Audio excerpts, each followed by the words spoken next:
The Republic of Kyrgyzstan was the first country in Central Asia to declare itself independent of Moscow in August 1991.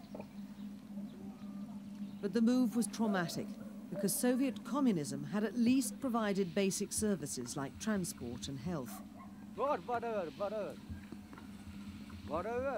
Communism also provided work after a fashion, but independence means just that, and people have to make money where they can. Here in the Arslan Bob region near Uzbekistan, that means harvesting walnuts. Each adult hopes to earn the equivalent of around $200 US, a huge amount given that the average monthly salary is less than $15.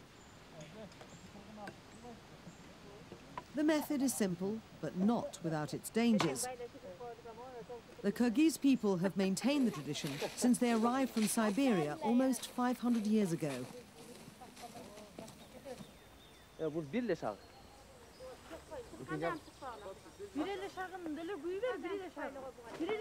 Early descendants of Alexander the Great are also said to have enjoyed the walnut harvest here. The skills that have been developed over the years are second nature to these young men who climb up to the treetops where the walnuts grow in abundance.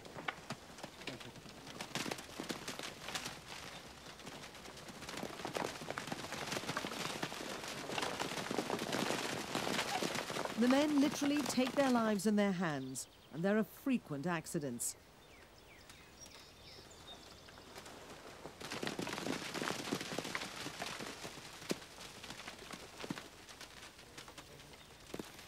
It just runs in our blood. We've been doing this ever since we were children. Since independence and the reduction or removal of state subsidies from most aspects of their daily lives, any income these families make from the walnuts is critical to their survival. Foreign aid agencies have helped them diversify into various walnut products like preserves. All my children come to help us now with the walnut harvest, even if they are living and working somewhere else. But it's not just foreign organizations giving a hand. Increasingly, many small-scale businesses like this are run or advised by Kyrgyz women, like Gulmira Ismailova. She provides marketing services to families involved in the walnut harvest. Only 10% of these walnuts go into my forest preserve business. The women sell the remaining 90% in local bazaars, so in effect they are receiving an income from two sources, and their jobs are lasting longer.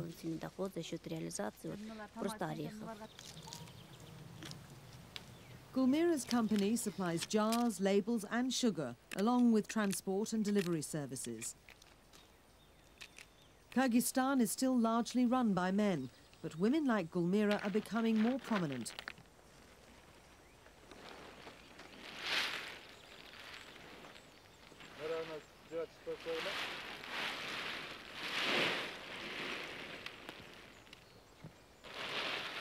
Gulmira works with several families and not just in the walnut business.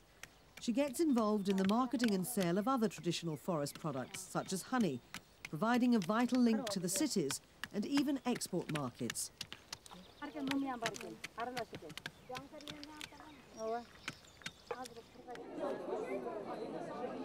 Before going into business, Gulmira was a food technologist, and she's had to teach herself commercial skills virtually from scratch. She read all the books she could get on finance, business and law, and became particularly knowledgeable in the relatively new practice of marketing. Gulmira now uses those skills to promote the walnut products and others at events like this trade fair in Bishkek, the Kyrgyz capital. All our products are of very high quality, and some have curative properties as well. So people take great pleasure in buying all our products. Every product has its own set of buyers. Last year, we sold everything we produced by March, Then we had to buy in more stock. That was very good for the business. Gulmira negotiates with exporters for new markets outside Central Asia. Turkey is a popular destination, partly because from there links might be established with European Union countries. Regular contracts in the EU would be very valuable. Around half of Kyrgyzstan's 8,000 small to medium-scale private enterprises are now owned or run by women. Timber is another traditional industry in Kyrgyzstan, and Madina Achmedjanova runs this state-owned factory. It makes furniture, mostly for local villages, but also the growing export market. Although she had managerial experience under the Soviet system, this is the first time that Madina's had sole responsibility for as many as 15 employees. She also has to make difficult decisions in a fragile economic climate. The biggest problem I've had in the last 6 months has been the electricity supply. They cut off the electricity for a month, during which time the factory was not operating. In my old job, the director of that company would have dealt with this. But the big difference is that now it's my responsibility, and I have to deal with it. Madina and her employees are technically a private organisation managing the factory with an option to buy, and she's now begun the complicated process of taking it over. In spite of changing market conditions, she expects that they'll eventually own the factory as a joint stock company.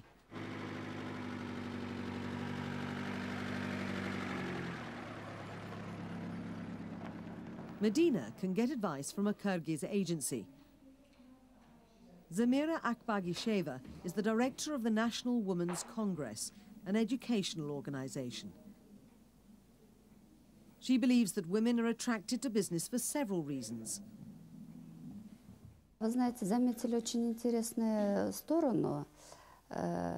People are not attracted to working for the state anymore.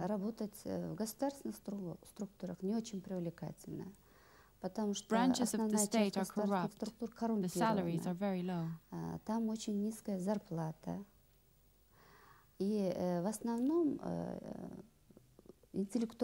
Educated women who have an opportunity to start their own businesses will seize it.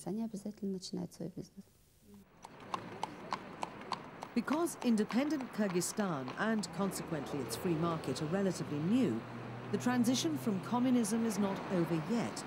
The government's taking advice from organisations like the World Bank to create the best business conditions.